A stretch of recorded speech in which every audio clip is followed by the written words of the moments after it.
उठ तॾहिं थे रड़िया जॾहिं ॿोरा पे सिबिया। होशियारीअ खे ई ख़बरदारी कोठबो आहे, हमेशह अखियूं चार हुजनि। ॾांहं जो चवणु हूंदो हो त खोटनि ऐं खरनि खे ॾिसी अंदाज़ो लॻाइणु ख़रीद करणु घुरिजे, मथां को नुक़सानु न पइजी वञे। मसवाड़ या भाड़े वारी सुवारी में जेतिरो सुवार खे सुवारीअ जी जांच करणु घुरिजे, ओतिरो वरी खणण वारे खे पंहिंजी सुवारीअ जी बि चकास करणु घुरिजे त किथे का कमी पेशी त कान्हे जो सफ़र में धोखो निकिरे।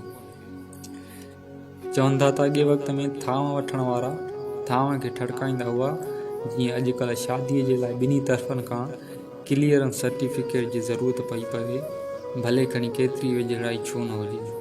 वबाई ऐं मौसमी तब्दीलीअ जे करे एहतियात लाज़मी आहे। जीअं अॼुकल्ह हर तरफ़ कटौतियुनि जी ॻाल्हि कई पई वञे, किथे किथे कहिड़ी कहिड़ी फीसुनि में, दाख़िला में, आफ़ीस में, रिश्तेदारी में, दोस्तीअ जे उसूलनि में, ऐं जो फ़ी सबीलिल्लाह जी रक़म में बि कंहिं कंहिं नमूने यारड़ा कटौतियूं कंदे ॾिठा विया आहिनि, या खणी ईअं चइजे त पकड़िया विया आहिनि कंहिं नई जदीद दुनिया जी कैमरा जी अख में।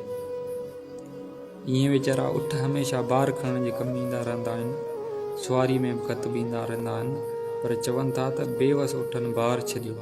जिते जदीद मशीनूं बि नाकाम थी वेंदियूं आहिनि, ही वरी बि जानदार आहिनि। हर शइ मिक़दार सां गॾु सुठी थी लॻे।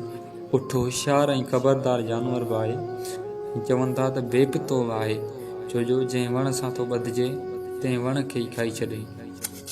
कॾहिं त वझ ॾिसी पंहिंजे मालिक खे बि ज़ख़्मी करे छॾे थो।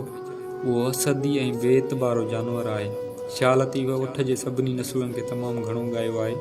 कॾहिं नफ़्स सां तशबीह ॾिनी अथसि, कॾहिं कवांट जे रूप में गुलनि जे बाग़ में खोलण जो चयो अथसि। उहा लतीफ़ जी परख चई सघिजे थी। वरी ससीअ जे ॾेरनि जी उठनि जी ॻाल्हि करे थो, जेका रूहानियत अजल जे फ़रिश्तनि सां तमीर करे थी।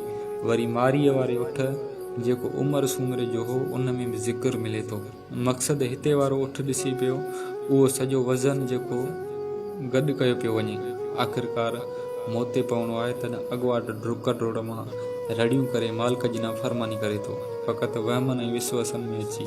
जॾहिं सच ऐं हक़ जा सचा ॿोरा ॿधणु शुरू कंदा आहिनि, वरी बेवफ़ा उठ रड़ंदा ॾिठा विया आहिनि। जेकॾहिं दोस्तो अहिड़ा बेवफ़ा उठ रड़नि त सम्झो त वफ़ा जो बोझ खणणु सवलो नाहे। सुठो उन में आहे त अहिड़नि बेवफ़ा उठनि खां मुठूं भीड़े भॼो।